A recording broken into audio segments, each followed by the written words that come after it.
me and 2 teddy bears. We've got our mascot in the tower, thank you. Thanks very much. Yeah, we've got a teddy bear going for a ride. And away to the right hand side, the Antonov has just been cleared to line up.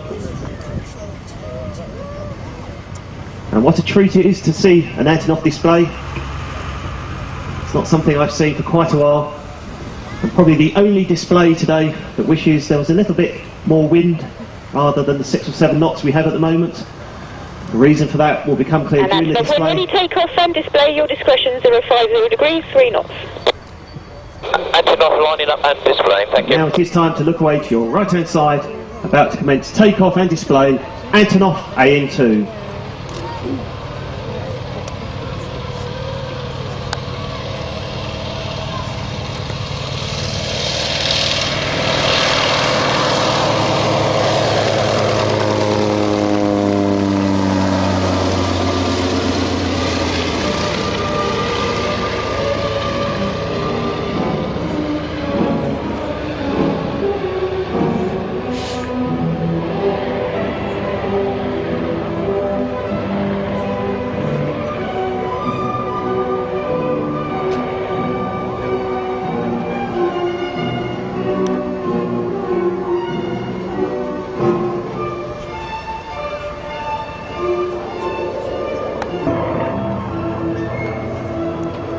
So now running in from the left to commence his display, Chris Thompson in the Antonov AN2, the world's biggest single engine biplane.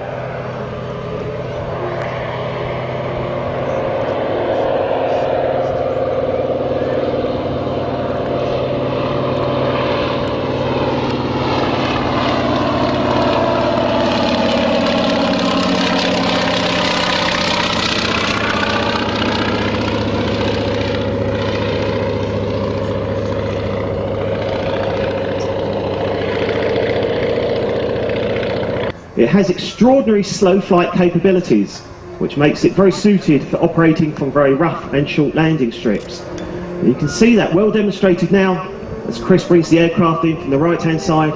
He's slowing the aircraft right down. Believe it or not, this aircraft has no quoted stalling speed.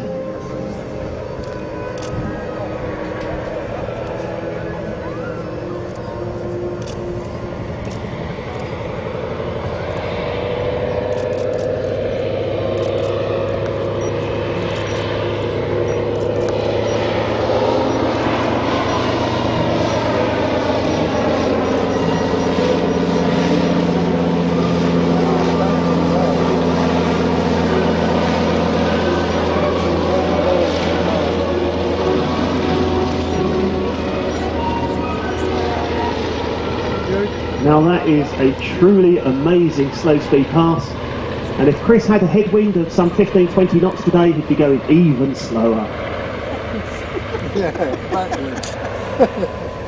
You know, sometimes we never get where we're going. In all, some 17,000 have been built.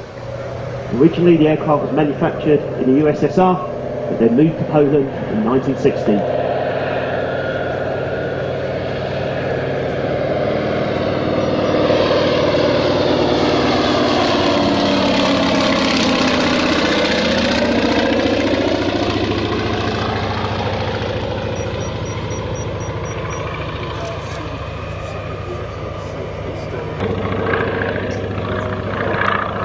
The aircraft incorporates a range of interesting design features that helps enable it to perform such a wide range of roles. The braking system is actually pneumatic, similar to those used on heavy road vehicles.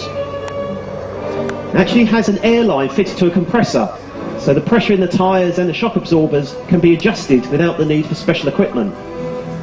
The batteries are very large and easy to remove, so the aircraft does not need any external power supplies.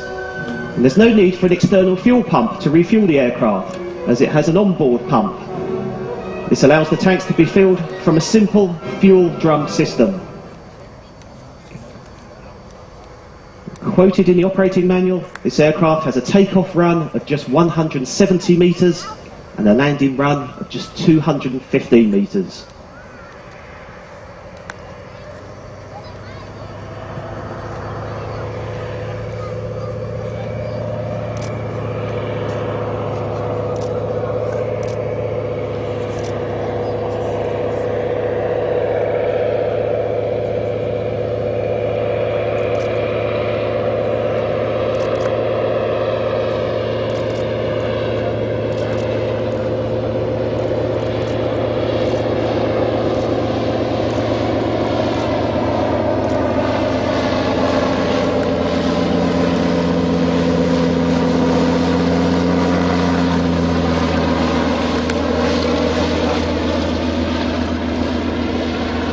the owner's handbook of this aircraft makes for some interesting reading, especially the advice on what to do if the engine stops. And I quote, "If the engine quits in bad weather or at night, the pilot should pull the control column fully back, keep the wings level.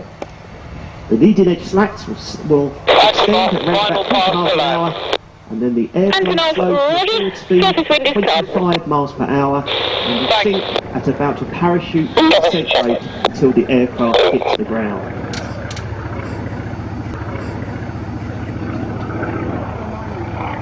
The AN2 was used in combat in both Korea and Vietnam.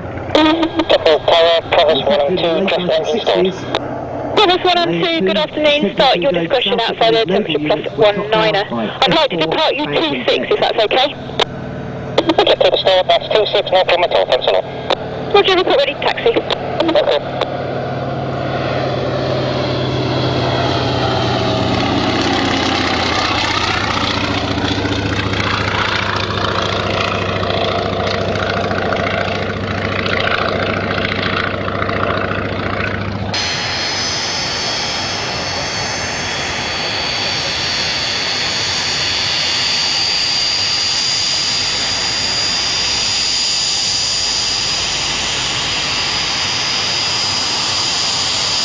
So Chris now coming to the end of his display. I did mention the short field capability of this aircraft. Of course that does depend on weight, on Antonov AN2, your discretion, surface wind is calm.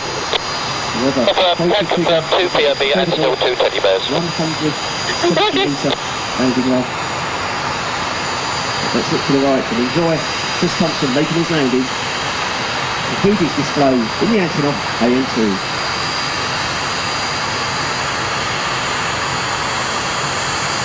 Kemble, Callum. Yes. Hello, just for planning purposes, when are you hoping to come back? Before 2:30, or about 2:45? Yeah, to be clear, Okay, Roger. Just for planning purposes, we've got the memorial flight booked in for 2:45. They're normally very, very prompt, so I might have to squeeze you in just before, about maybe sort of between 20 and 2:45. Thank you. As we have done, Antonov, thank you very much for that. Just caution the 2 Provosts are on engine start and we'll be taxiing shortly. We're just going to turn left now and go back to our original parking. Thanks very much. Speak to you later. Bye-bye. Thank you.